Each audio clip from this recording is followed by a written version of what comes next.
इस एक केस के अंदर इतना टर्न एंड ट्विस्ट है कि इसके ऊपर एक नेटफ्लिक्स की मूवी तक बन सकती है। इस अमीरजादे ने अपनी उम्र कम होने के बावजूद 48,000 रुपए की दारू पी थी। तक मेडिकल रिपोर्ट नहीं आई है। आप बिल्कुल ठीक सुन रहे हैं, आपको यकीन नहीं होगा अपने कानों पर, मेडिकल रिपोर्ट इस लड़के की अभी तक नहीं आई है। 2 लोगों की मौत के बाद उसे 15 घंटे के अंदर जस्ट इस बात पे बाहर बेल पे छोड़ दिया गया कि उसे 300 वर्ड्स का एक एस्से लिखना होगा। पुणे की उस सड़क दुर्घटना के बारे में बताएंगे जिसमें 2 लोगों की मौत हमारे सिस्टम के लिए एक मजाक बनकर रह गई है, जिसमें अभी भी हम इंसाफ को ढूंढ रहे हैं। Actually I am really sorry, इस एक केस के लिए मैंने कुछ भी वेल रिटर्न नहीं लिखा है, क्योंकि मैं चाहता नहीं हूँ कि आपके सामने मैं जो भी बोलूँ वो कुछ भी स्क्रिप्टेड हो। तो मेरी जो भी रिसर्च है, जितना मैंने सुना है, जितना पढ़ा है, जितना मैंने न्यूज़पेपर आर्टिकल्स के अंदर रीड करा है, वो सब मैं आपके सामने अपने शब्दों में सुनाने वाला हूँ। तो ये सब कहानी कहाँ से शुरू होती है? लगभग 18 मई की बात है। 18 मई की रात को एक लड़का और एक लड़की, लड़के का नाम था अनीश और लड़की का नाम था अश्विनी। दोनों लगभग 24 साल के थे एंड ये एक IT कंपनी में काम करते थे। लाइक दोनों टेकीज थे। ये लोग क्या करते हैं कि काफ़ी समय से जो अश्विनी थी वो सुबह अपने पापा के पास फ़ोन करती है और बोलती है कि पापा मैं काफ़ी समय से ना अपने दोस्तों से मिली नहीं हूँ, तो मैं आज अपने दोस्तों से मिलने जाऊँगी। इसके पापा कहते हैं ओके। ये पुणे में रहा करते थे, जबकि इनका घर जो है मध्य प्रदेश के जबलपुर के आसपास था। तो और जो ये अनीश था ये दुबई गया हुआ था पिछले कुछ समय पे। ये भी अपने घर वालों से दूर रहता था। तो इसने अपनी मम्मी को बोला था कि मम्मी मैं आपके पास आऊँगा तो मैं आपको खजूर एंड चीज़ें दूंगा जो मैं दुबई से आपके लिए लेकर आया हूँ। तो ये उसके लिए काफ़ी ज़्यादा एक्साइटेड था। And I am really sorry यार, बैकग्राउंड में जो नॉइस आ रहा है उसके लिए। पीछे बच्चे बहुत ज़्यादा चिल्ला रहे हैं और मेरा मूड ख़राब हो चुका है। मैं like I am so much irritated of this kids. मैंने सब कुछ बंद करके देख लिया यार, बट नहीं हो रही आवाज़ बंद। I am really sorry for that. तो क्या होता है कि जो ये थे ये अपनी बाइक के ऊपर दोनों जने आ रहे थे। क्या था, इसी समय हमको 2 स्टोरी लाइन देखनी होगी, ठीक है। इस समय पे ना 2 story line side by side चल रही है। एक लड़का है, एक बहुत ही अमीर खानदान का, एक रियल एस्टेट बिल्डर हैं, उनका बेटा था जिसका नाम था वेदांत अग्रवाल। ये लगभग 17 साल 8 महीने का था। हाँ, 17 साल 8 महीने का, यानी 18 साल में बस 4 महीने कम थे। ये इसके 12th का रिजल्ट आया था। ये काफ़ी खुश था कि जी अब तो मैं 12th में पास हो गया। तो इसके पापा ने इसको पोर्श गाड़ी दिला दी, जो कि एक सुपर कार है। सुपर कार का अगर आप ईजीएस्ट वर्ड्स में डिस्क्रिप्शन जानना चाहते हो तो ऐसा होता है कि सुपर कार ऐसी होती है कि आप ऐसे एक्सेलरेटर मारोगे तो और वो 1-2 सेकंड के अंदर मैक्स टू मैक्स 150 से 200 की स्पीड पे चली जाती है। इतनी तेज जाती है सुपर कार। ओके, एक 17 साल का लड़का जिसके पास लाइसेंस नहीं है, एक ऐसी पोर्श कार जिसके ऊपर नंबर प्लेट नहीं है, इस कार को वो चला रहा था। तो उस समय ये क्लब जाता है जिसका नाम था कोजी क्लब, और वहाँ पे ये दारू पीता है, पर उसको फिर वहाँ से ये भगा देते हैं अल्कोहल लेने के बाद। फिर ये उसके बाद दूसरे क्लब जाता है, क्लब ब्लैक, एंड वहाँ से ये फुल्ली ड्रंक होने के बाद अपने ड्राइवर से कहता है कि अब गाड़ी तेरा भाई चलाएगा। इसका ड्राइवर कहता है कि आप रहने दीजिए, उसे पता था कि ये ड्रंक है। तो वो इसके पिताजी को फ़ोन करता है और बोलता है कि ये ऐसी मांग कर रहा है। तो इसका पिता जो है, आप क्या सोचते हो? आप सोच रहे होगे कि इसके पिता ने कहा होगा कि तुम आराम से गाड़ी में बैठ जाओ, ड्राइवर गाड़ी चला के ले आएगा, बट ऐसा नहीं था। कॉल पे इसके पिताजी कहते हैं कि उसे गाड़ी चलाने दो, वो मेरा बेटा है, उसे पता है वो क्या कर रहा है, ये जानते हुए कि भी इसके क्या रिपरकशंस हो सकते हैं। एंड फिर क्या होता है, वो फुल स्पीड में गाड़ी ले जाके एक बाइक में ठोक देता है पीछे से। उस बाइक के ऊपर बैठे थे अनीश और अश्विनी, जो कि अपने घर की तरफ जा रहे थे। अश्विनी की ऑन स्पॉट डेथ हो जाती है।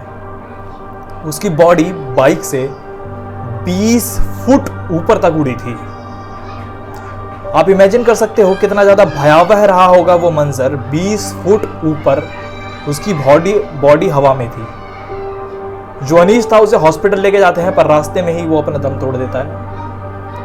एंड इसी के साथ इस एक आदमी की लापरवाही की वजह से, इस एक आदमी की जिद की वजह से, इस एक अमीर ज़ादे की वजह से 2 लोगों की मौत हो जाती है। एंड फिर वहाँ पे कुछ लोग थे, वो उसे पकड़ते हैं, उस समय मारपीट करते हैं, समझाते वगैरह हैं, हाथापाई वगैरह जो होती है, जो कि यूजुअली होता है पब्लिक के अंदर।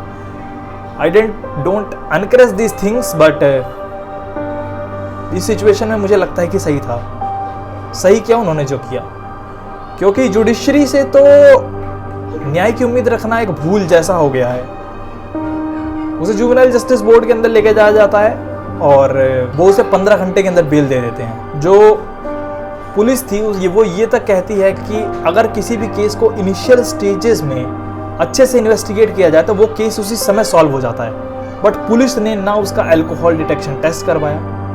एंड जब हॉस्पिटल सैसोन, यही नाम है उसका मोस्ट लाइकली, हॉस्पिटल सैसोन के अंदर जब वो ब्लड टेस्ट के लिए उसका ब्लड देते हैं तो उसके घर वाले यानी कि उसकी जो मॉम थी वो अपना ब्लड दे देती हैं, और ताकि उसके ब्लड से उसका ब्लड रिप्लेस किया जा सके। और इसके लिए उन्होंने डॉक्टर्स को 3 लाख रुपए तक दिए थे। जब सुबह रिपोर्टर्स थे तो उन्होंने बताया कि उनके पुलिस स्टेशन के बाहर 2 मर्सिडीज गाड़ियां खड़ी थी, उसमें से एक आदमी निकला जो अपने हाथ में पिज्जा के बैग्स लिए गया था। तो मतलब आप समझ सकते हैं उसके साथ किस तरह का बर्ताव किया जा रहा था अंदर। लाइक बिल्कुल टोटल किंग ट्रीटमेंट दिया जा रहा था, पिज्जा खिलाया जा रहा था। उसी रात को करीब 3 बजे तक वहां पे जो इस एरिया के एमएलए थे वो भी वहां पे गए थे। अब इतनी रात को कोई एमएलए क्यों जाएगा? किसी आम इंसान के लिए जाता है कोई एमएलए? नहीं। बट उनके एमएलए ने कहा कि like as a responsible public representative मैं गया। क्या आपको सच में लगता है कोई एमएलए जाएगा? फिर बाद में उन्होंने बताया कि हाँ, उनके परिवार के साथ उनके अच्छे संबंध थे and all those things. But ये कहानी यहीं पे नहीं खत्म होती। इसके बाद जो इसके पिताजी हैं वो उसको हॉस्पिटल से मतलब बेल पे जैसे ही बाहर निकालते हैं। बेल पे से निकाला जाता है 2-3 शर्तों पे। पहली शर्त ये थी कि इसे 300 वर्ड्स का एस्से लिखना होगा, इसे एक प्रेजेंटेशन बनानी होगी सारे ट्रैफिक रूल्स एंड अदर चीज़ों को कायदे रखते हुए। एंड थर्ड चीज़ ये भी थी कि उसे काफ़ी 15-20 दिन का समय ट्रैफिक पुलिस वालों के साथ गुजारना होगा, बस इन्हीं शर्तों पे, क्योंकि यही तो कीमत है मात्र 2 लोगों की जान की। एंड इन सब के बाद जब वो वहाँ से निकला तो उसके बाद उसके पिता जो थे वहाँ से फरार होने की फिराक में भी थे, क्योंकि केस ज़्यादा गर्म होता जा रहा था। एंड जो उसके दादा थे और उसकी माँ थी, लाइक उसकी माँ जो थी उसने तो ड्राइवर से रिक्वेस्ट करी कि आप इसका इल्ज़ाम अपने ऊपर ले लो। बट उसका दादा तो एक स्टेप और आगे चला गया, उसने उसे धमकाना चालू कर दिया कि तुझे ये इल्ज़ाम अपने सर पे लेना ही पड़ेगा। और जो ड्राइवर था उसे उन्होंने कमरे में अपने घर में बंद करके रख दिया था। जिस तरह से वो उसको ट्रीट कर रहे थे, वो तो बाद में उसकी बीवी आई और उसने उसे देखा, वो लेके गई। एंड जब वो सारी चीज़ें आज से सामने आई तो इस तरीके से ये सब खबर आई और लोगों को पता चला।